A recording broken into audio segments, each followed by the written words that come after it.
Hello बच्चों, welcome to बायोबाइट्स। तो आज हम करने जा रहे हैं लाइव प्रोसेस का एक मोस्ट इंपॉर्टेंट टॉपिक जो कि है हेटेरोट्रॉपिक न्यूट्रिशन। सो देखो, जो हेटेरोट्रॉपिक न्यूट्रिशन करते हैं उनको बोलते हैं हम हेटेरोट्रॉप्स। तो हेटेरोट्रॉप्स उस तरह के ऑर्गेनिज्म होते हैं जो कि अपना खाना खुद से नहीं बना सकते।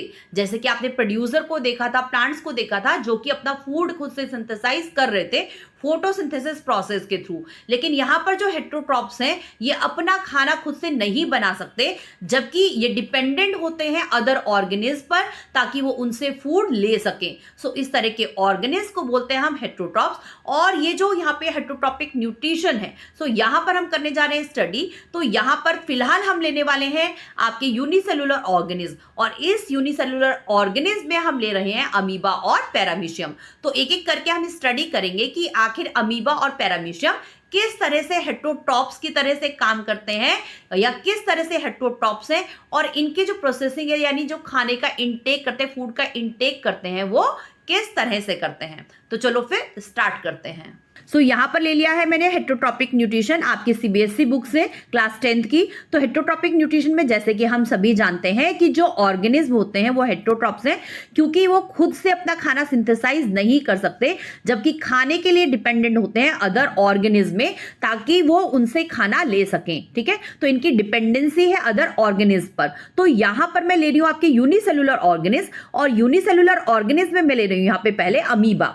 तो देखो, जो अमीबा होता है वो यूनिसेलुलर ऑर्गेनिज्म है, यानी वो प्रोटोजोन है जो कि यूनिसेलुलर है, यानी ये एक सिंगल सेल ऑर्गेनिज्म है। अब देखिए, क्योंकि ये सिंगल सेल ऑर्गेनिज्म है और इसकी कोई भी डेफिनेट शेप नहीं होती, तो एक तो इसकी होती है अमीबॉइड शेप, क्योंकि इसकी कोई भी डेफिनेट शेप नहीं है। तो जैसे अमीबा जो है वो यूनिसेलुलर ऑर्गेनिज्म है और ये इनटेक करता है माइक्रोस्कोपिक ऑर्गेनिज्म को, बहुत ही माइन्यूट साइज के जो ऑर्गेनिज्म है उनको लेता है। वो बैक्टीरिया हो सकते हैं, ठीक, कोई यीस्ट हो सकती है। तो इस तरह के बहुत ही माइक्रोब्स को जो है फूड के फॉर्म में इंटेक करता है। तो ये जो है यहाँ पर होलोजोइक टाइप ऑफ न्यूट्रिशन है। क्योंकि होलोजोइक क्यों है? क्योंकि ये पूरे के पूरे जो ऑर्गेनिज्म उसको इंगल्फ करता है, और ना सिर्फ उसको इंगल्फ करता है, उसके बाद जो उसका ब्रेक डाउन होगा, क्योंकि उसमें कॉम्प्लेक्स पार्टिकल्स हैं, तो इन कॉम्प्लेक्स पार्टिकल का जो ब्रेक डाउन होता है उसकी बॉडी के अंदर होता है, इसकी सेल के अंदर होता है। तो इसीलिए इसको बोला जाता है होलोजोइक टाइप ऑफ न्यूट्रिशन। और दूसरा ये जो प्रोसेस है इसको बोला जाता है फेगोसाइटोसिस। सो फेगोसाइटोसिस में क्या किया इसने? इंगल्फ किया किसको? फूड के पार्टिकल्स को। सो इस प्रोसेस को बोला जाता है फेगोसाइटोसिस। सो क्योंकि फूड पार्टिकल्स को कर लिया इंगल्फ हमारे अमीबा ने। तो देखिए यहां पर जो ये प्रोसेस है, क्योंकि फर्स्ट क्या करेगा, कोई भी फूड पार्टिकल इसके पास आता है तो ये सूडोपोडिया के थ्रू, क्योंकि अभी मैंने जैसे आपको बताया कि जो अमीबा होता है उसकी कोई भी रेगुलर शेप नहीं होती, कोई डेफिनेट शेप नहीं होती है, तो यहां पर इसके फॉल्स फीट जो है वो जनरेट हो जाते हैं, और फिर जो है ये कोई भी जो फूड पार्टिकल्स इसके पास ये सेंस करता है, तो यहां पर सूडोपोडिया के थ्रू जो है, आप यहां पे देख भी सकते हो, इसमें आपका दिया हुआ है, ये देखिए, तो सूडोपोडिया पर बनकर फूड पार्टिकल्स को इन्होंने क्या कर दिया, अब उसको ग्रैब कर लिया, और ये सारी की सारी प्रोसेसिंग हो रही है हमारी अमीबा सेल के अंदर। ठीक है, तो ये कौन सा प्रोसेस हो गया? होलोजोइक टाइप ऑफ न्यूट्रिशन हुआ, और फेगोसाइटोसिस हम इस प्रोसेस को बोलते हैं, क्योंकि इसने इसमें जो है फूड पार्टिकल को क्या किया है? इंगल्फ किया है। तो इसके लिए इस जो न्यूट्रिशन है आपका अमीबा का, इसके लिए कुछ स्टेप्स को आपको याद करना पड़ेगा। तो सबसे पहला स्टेप है इंजेशन।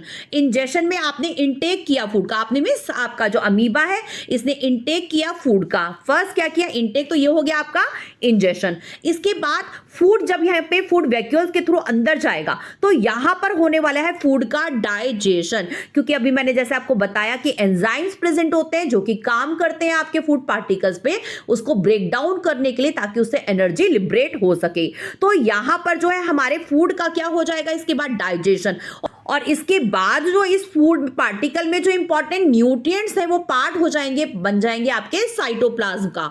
तो यहां पर हो जाएगा एब्जॉर्प्शन वाला प्रोसेस आएगा, और इसके बाद आएगा आपका एसिमिलेशन। तो एसिमिलेशन में क्या है? Utilization of food. आपका जो यूज करेगी आपकी बॉडी, यानी आपका जो सेल है वो अपने ग्रोथ के लिए, अपने मेटाबॉलिक फंक्शन के लिए आपका जो फूड आपने इंटेक किया है उसको कर रहा है यूज। तो एसिमिलेशन प्रोसेस में क्या करें आप? यूटिलाइजेशन ऑफ फूड, ठीक है, फॉर द बॉडी। और उसके बाद लास्ट वाला प्रोसेस आता है ईजेशन, क्योंकि जब आपका फूड जो है डाइजेस्ट होगा तो उसके बाद कुछ वेस्ट मटेरियल भी बनेगा। तो यहाँ पे जो प्रोसेस है वो प्रोसेस है सबसे पहले आपका इंजेशन, तो इंजेशन में इनटेक करना है, तो आपने फूड पार्टिकल को इनटेक किया है तो ये प्रोसेसिंग होती है आपकी इंजेशन की। उसके बाद है डाइजेशन, तो ये जो फूड का पार्टिकल जब वैक्यूल के थ्रू आपकी सेल के अंदर गया तो यहां पर होने वाला है डाइजेशन, यानी कॉम्प्लेक्स फूड पार्टिकल कन्वर्ट होने वाले हैं सिंपल पार्टिकल्स में। और उसके बाद डाइजेशन के बाद थर्ड स्टेप आता है आपका एब्जॉर्प्शन। तो आपकी सेल, क्योंकि अब ये साइटोप्लाज्म का पार्ट हो जाएगा, क्योंकि आपके न्यूट्रिएंट्स बन गए हैं, आप गए हैं आपके